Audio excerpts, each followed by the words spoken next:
Adults aren't the only ones navigating life's challenges. Kids face them too. The beloved animated children's series Stillwater is back with a brand new season following the wise panda who helps the three siblings navigate everyday challenges with mindfulness, patience, and a little perspective.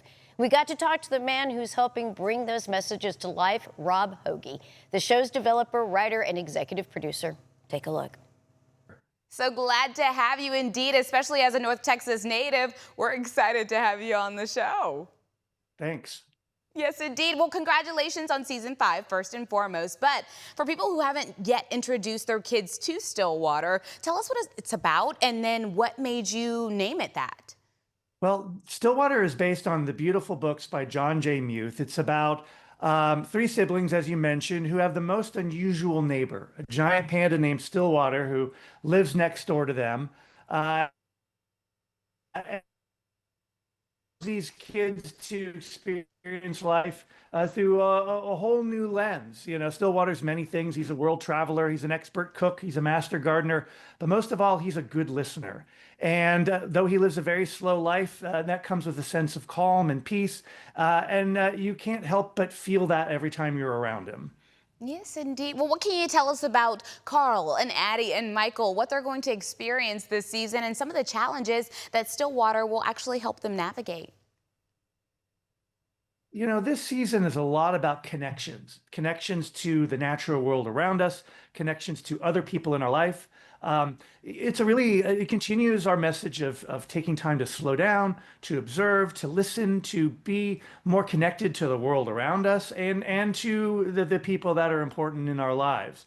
You know, young people go through challenges just like everyone else. And, you know, Stillwater has a unique ability to help kids and adults, for that matter, find ways to face the challenges in their life with understanding, with patience, and with a lot of clarity. Wow, wow. Well, one of the things that makes Stillwater so special is that it takes everyday problems kids experience and turn them into, like you said, those bigger lessons about emotions and mindfulness. And so how do you decide which real life situations to explore in an episode? You know, the wonderful thing about being a kid is that every experience that you have growing up is new. You're gonna face that for the first time. You know, the good things and the challenging things. So, you know, all we really need to do is kind of look back, you know, to our own childhoods, to the experience that our kids are going through, and that becomes a huge sort of resources for stories to tell. You know, we want this show to feel real. We want it to feel relatable. And even though oftentimes our episodes are centered around a challenge, we still want it to be fun. We want it to be delightful. We want it to be calming. We want it to be entertaining. But the fact that we really focus on making it relatable makes this a show that can be useful for not only kids, but especially their parents. Which I think is incredible to also get the adults involved as well, because usually that's who's watching with the kids as well. I also want to get in the fact that there's a ton of zenful moments in this series, from the sounds of the rain to even the voices of the character. It's what we call lo-fi content, except for it's for kids. And so why was this approach to a preschool series so important? You know, it's always been the sort of the natural inclination when making shows for younger viewers to make it loud, to make it fast, to make it bright, to make it move. And we thought, you know, it's about time to try a different approach. Let's slow things down. Let's be more present. Let's be more mindful, if you know, to use a word that's become pretty popular these days. We were convinced that slowing things down, to being calmer, being peaceful, you know, to taking that sort of Zen approach was actually going to work, and it was going to be just as engaging for kids. And I'm excited to say that we were proven right with that. So, you know, as a result of that, you know, we're now starting to see a lot of programs for younger kids doing that same thing, slowing down, taking those moments. 'Cause if you think about it, you know, when you're quieter, you know, you tend to lean in. So actually, the effect is that people are actually more engaged because they have more of an opportunity to listen and be there with the program.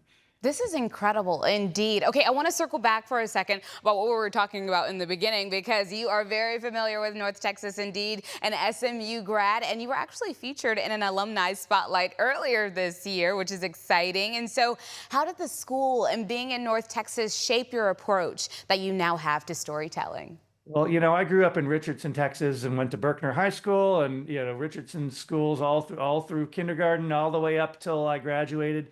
And it was a great place to grow up.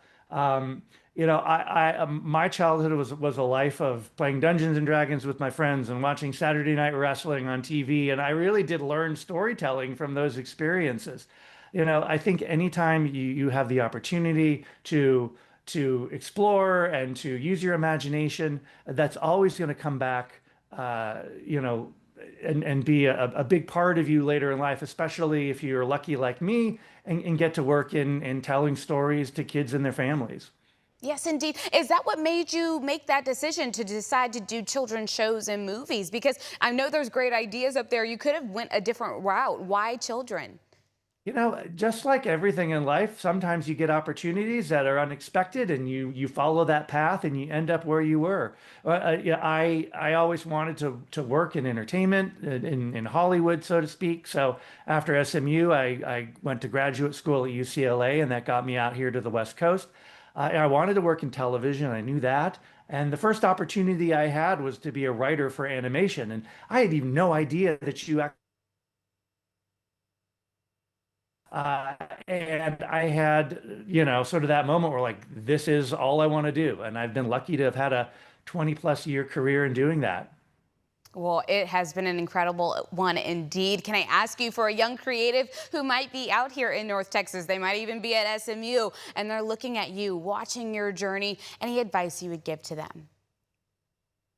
I always say to follow your passions and to, create, make things. We are so lucky now to live in an age where you don't need a movie studio to make a movie. You don't need a broadcast studio to make a TV show. We have the technology in the palm of our hands to do things, that excite us. So I just say, tell stories, make things, and see where it goes. Because I think there's a creator and a storyteller in all of us. Yes. Give yourself the opportunity to let that voice be heard.